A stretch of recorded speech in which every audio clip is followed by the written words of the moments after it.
Hello good morning friends, आपका हमारे channel एके tutorials में स्वागत है। तो आइए आज हम जो एनसीसी सीरीज में जो शॉर्ट वीडियो है, जो शॉर्ट टॉपिक्स है, कुछ लघु उत्तरीय प्रश्न हैं, उनको जो है हम डिस्कस करते हैं। आज का हमारा टॉपिक है व्यक्तित्व के विकास को प्रभावित करने वाले कारक। कि आखिर हमारा पर्सनालिटी डेवलपमेंट जो है उसमें कौन कौन से फैक्टर्स हैं जो क्या करते हैं, प्रभावित करते हैं। हमारे व्यक्तित्व के विकास को कौन कौन से फैक्टर्स हैं जो क्या करते हैं, प्रभावित करते हैं। तो लिखा है प्रत्येक व्यक्ति एक दूसरे से भिन्न है। हर एक व्यक्ति जो है वो एक दूसरे से क्या होता है, अलग होता है, भिन्न होता है। और यही विभिन्नता, यही जो डाइवर्सिटी है, जो अलग अलग जो व्यक्तित्व है में भिन्नता पाए जाने का कारण है। हर व्यक्ति एक दूसरे से भिन्न है तो उसका व्यक्तित्व भी क्या होगा, एक दूसरे से क्या होगा, अलग अलग होगा।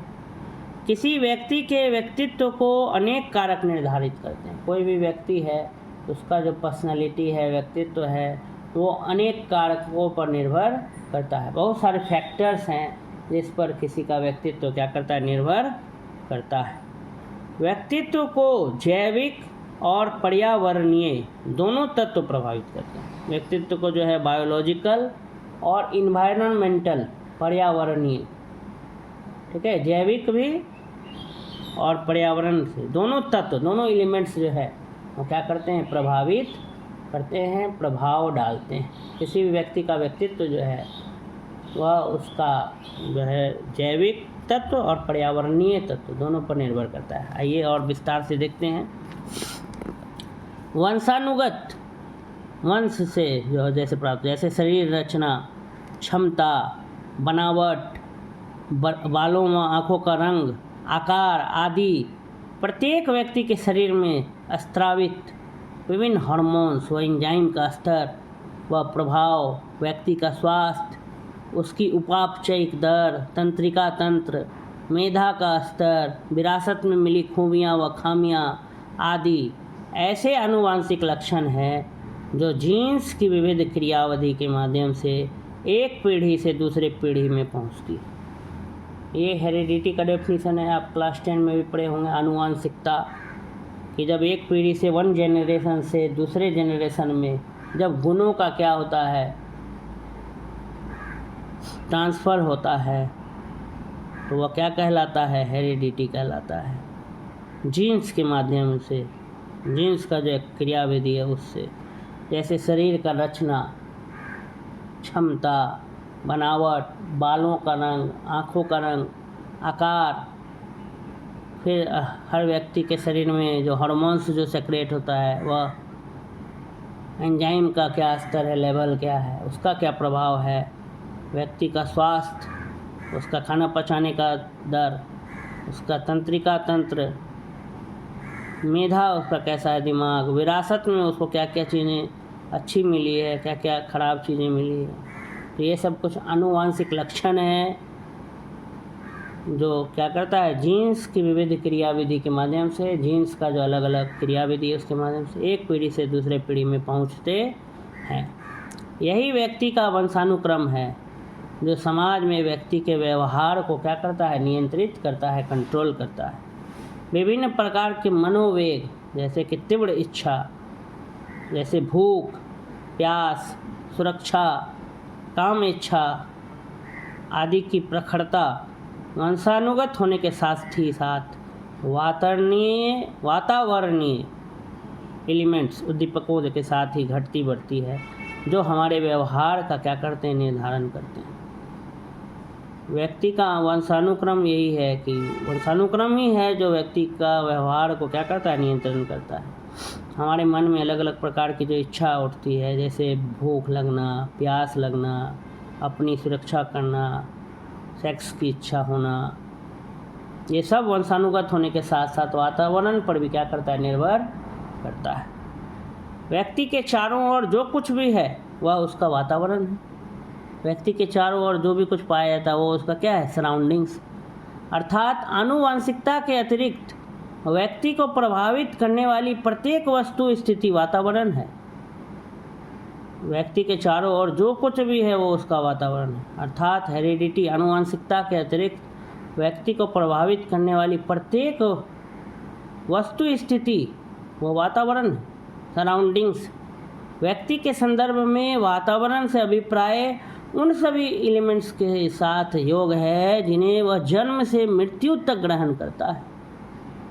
व्यक्ति का जब जन्म होता है वहाँ से लेकर मृत्यु तक व्यक्ति जो कुछ भी ग्रहण करता है अपने आसपास से, वो सभी उसका क्या है, वातावरण है। वातावरण के अंतर्गत समस्त बाह्य शक्तियों के प्रभावों व परिस्थितियों का सामूहिक रूप से अध्ययन किया जाता है। व्यक्तित्व पर प्रभाव डालने वाले विभिन्न वातावरणीय कारक निम्न है, जैसे परिवार, पड़ोस, कला, सांस्कृतिक मूल्य, ऊंचाई, तापमान, आजीविका का साधन तथा संचार। कह रहा है व्यक्तित्व में अलग अलग वातावरण वाला फैक्टर है, इन्वायरमेंटल फैक्टर्स है, सराउंडिंग्स का जो फैक्टर है वो भी निर्भर करता है कि हमारा व्यक्तित्व कैसा होगा। जैसे किस परिवार में हम जन्म लेते हैं, हमारा नेबरहुड, हमारा पड़ोस कैसा है, हमारे अंदर किस प्रकार के कल्चरल वैल्यूज़ हैं, कितनी ऊंचाई पर हम रह रहे हैं, तापमान उस जगह का कैसा है जहां हम रहते हैं, हमारे जो है कमाने का, आजीविका का साधन क्या है, कम्युनिकेशन किस प्रकार का है, इन सब चीज़ों पर हमारा व्यक्तित्व क्या करता है, निर्भर करता है। मानव की प्रौद्योगिकी, टेक्नोलॉजी पर निर्भरता ने, आज इंसान जो है वो प्रौद्योगिकी पर क्या है, निर्भर है। मानव की प्रौद्योगिकी पर निर्भरता ने भी उसके व्यक्तित्व पर स्पष्ट छाप छोड़ी।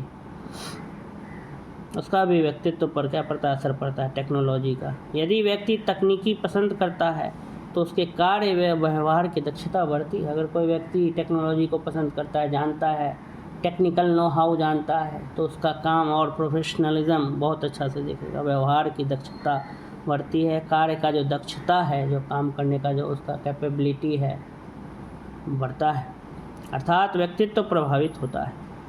फिर है बढ़ती संचार साधनों। आज जो कम्युनिकेशन का जो साधन बढ़ गया है उसके धमक से भी मानव व्यवहार को तीव्र गति से प्रभावित करती है। इसके प्रभाव उस व्यक्ति के ज्ञान, विचार, मूल्यों, अभिवृत्तियों, स्थापित नियम व कार्य करने की दक्षता व समझ को आत्मसात करने की क्षमता में भी क्या आया है, परिवर्तन आया है।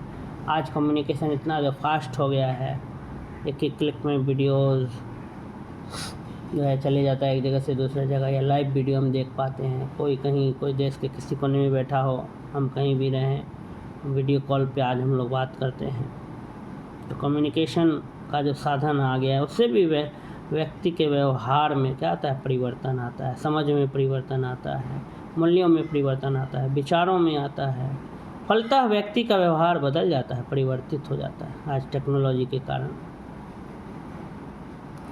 व्यक्ति समय में यह कारक व्यक्ति के व्यक्तित्व पर सर्वाधिक प्रभाव डाल रहा है। वर्तमान समय में आज जो है संचार का जो साधन है बढ़ता हुआ, जैसे AI अभी आ गया है, तो इसका बहुत ज़्यादा प्रभाव पड़ने वाला है इंसान के व्यक्तित्व पर। व्यक्ति के व्यक्तिगत खट्टे मीठे कड़वे अनुभव भी जो वातावरण से मिले हैं व्यक्ति के व्यक्तित्व को क्या करते हैं, प्रभावित करते हैं। व्यक्ति का जो अपना एक्सपीरियंस है, खट्टा मीठा कड़वा जो भी उसने समाज से पाया है, वो अनुभव भी व्यक्ति के व्यवहार पर निर्भर करता है। व्यक्ति अपने अनुभव के आधार पर जो है व्यवहार करता है, इसलिए उसका व्यक्तित्व उस पर भी निर्भर करता है कि समाज ने उसके साथ किस तरह बिहेव किया, उसका कैसा अनुभव रहा। तो उपरोक्त सभी वातावरणीय कारकों के आधार पर ही व्यक्ति के व्यवहारात्मक गुण, माने व्यक्ति किस तरह से व्यवहार करेगा, बिहेव करेगा, ये निर्भर करता है। जो मनोवैज्ञानिक ढांचे, व्यक्ति का विचार कैसा है, आदत कैसा है, हैबिट्स, प्रत्यक्षीकरण कैसा है, उद्वेग व्यक्ति का किस तरह से मनो में वेग उत्पन्न हो रहा है, मूल्य, वैल्यूज, आदर्श, आइडियल, अभिवृत्ति, अभिलाषा, इच्छा, मनोकामना, नए अनुभव, सुरक्षा, सम्मान, ये सब जो है मनोवैज्ञानिक ढांचा है का निर्धारण करते हैं तथा हमारे व्यक्तित्व में क्या होते हैं, परिलक्षित होते हैं, दिखते हैं। तो वातावरणीय कारकों का भी बहुत ज़्यादा प्रभाव होता है हमारे व्यक्तित्व पर। यही हमने देखा कि मुख्य रूप से हमने देखा कि हमारे व्यक्तित्व का अगर विकास है तो उसमें इंसान का जो है जैविक तत्व भी प्रभावित करता है और पर्यावरणीय तत्व भी प्रभावित करता है। तो ठीक है, ये बिंदु जो है, ये टॉपिक जो है हमने डिस्कस कर लिया। अगर आपको हमारा वीडियो पसंद आया तो लाइक ज़रूर करें, सब्सक्राइब करना ना भूलें, साथ ही साथ बेल आइकन पर प्रेस कर दें जिससे कि आपको आने वाली नोटिफिकेशंस मिलते रहे। धन्यवाद।